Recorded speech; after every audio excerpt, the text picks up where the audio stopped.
Mga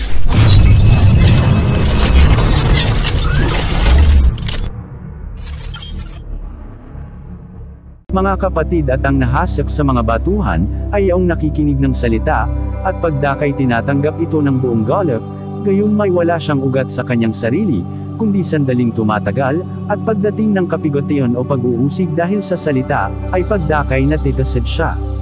Ang binhing na hasik sa batuhan ay walang sapat na lupang nasumpungan. Ang halaman ay karakarak ang sumibol, ngunit ang ugat nito ay hindi makapaglagusan sa bato sa paghanap ng pagkaing susustini sa paglaki nito, at kaya nga ito'y kagyat ding namamatay. Ang marami sa mga nagpapanggap ng relihiyon ay mga tagapakinig na nasa batuhan.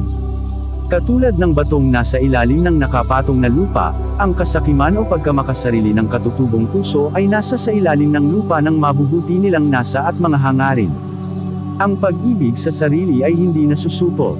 Hindi nila nakikita ang lubos na pagkamakasalanan ng kasalanan, at ang puso ay hindi napagpapakumbaba sa ilalim ng pagkadama ng pagkamaysala nito.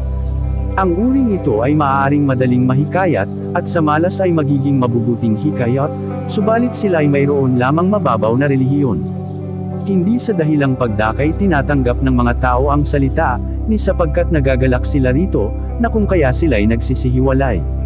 Kapag karakang napakinggan ni Mateo ang panawagan ng tagapagligtas, ay agad itong tumindig, iniwan ang lahat, at sumunod sa kanya.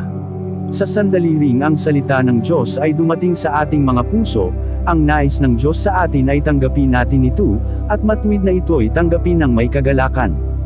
Magkakatuwa sa langit dahil sa isang makasalanang nagsisisi. Isa at may katuwaan sa kaluluwa na sumasampalataya kay Kristo.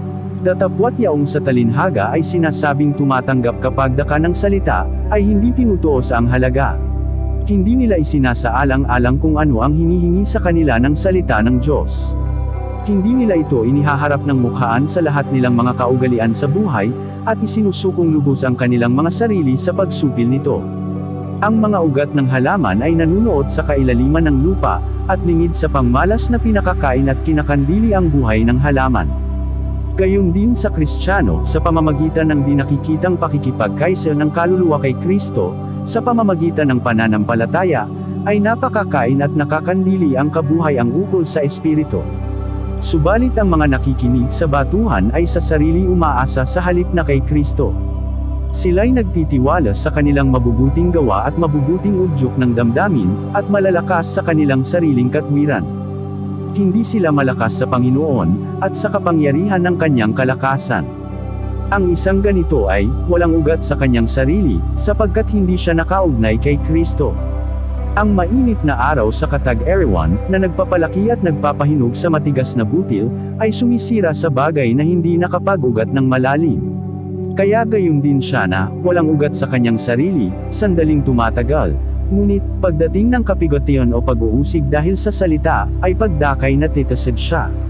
Marami ang tumatanggap sa Ebanghelyo bilang isang paraan ng pagtakas sa hirap, sa halip na bilang isang pagkaligtas sa kasalanan.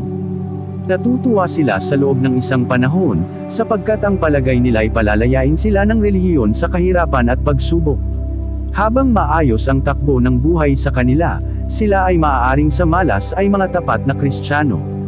Datapwat sila ay nanghihina sa maapoy na pagsubok ng tukso. Hindi nila matiis ang pagsuwat alang-alang kay Kristo. Kapag itinuturo ng salita ng Diyos ang ilang minamahal o inaalaalaga ang kasalanan, o kaya'y hinihingi ng pagtanggi sa sarili o ang pagpapakasakit, ay sila'y natitisid. Magkakahalaga sa kanila ng totoong malaking pagsisikap upang makagawa ng isang pansimulaing pagbabago sa kanilang buhay. Ang kanilang tinitingnan ay ang kasalukuyang kahirapan at pagsubok, at nalilimutan ang walang hanggang mga katotohanan.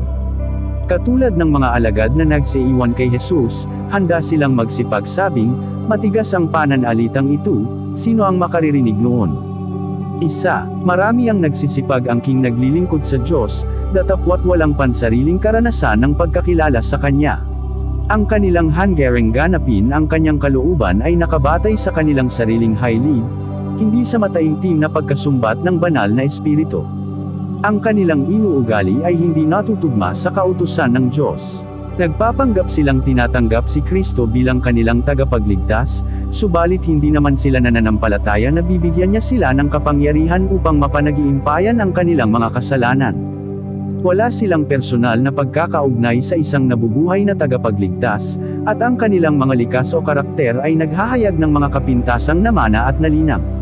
Isang bagay ang sumang-ayon sa isang pangkalahatang paraan sa paggawa ng kapangyarihan ng banal na espiritu, at ibang bagay naman ang tanggapin ang kanyang gawain bilang isang manunumbat na tumatawag ng pagsisisi.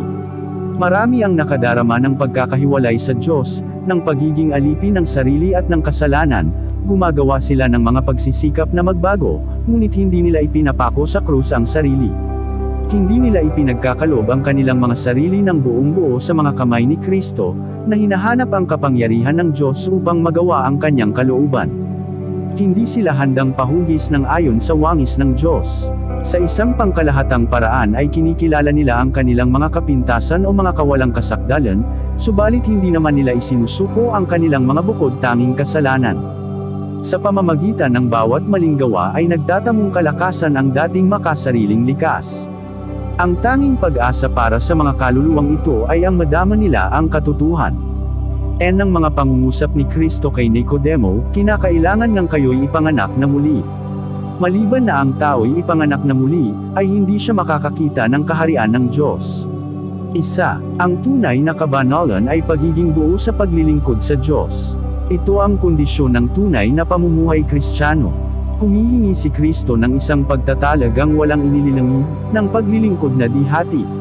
Hinihingi niya ang puso, ang pag-iisip, ang kaluluwa, ang lakas.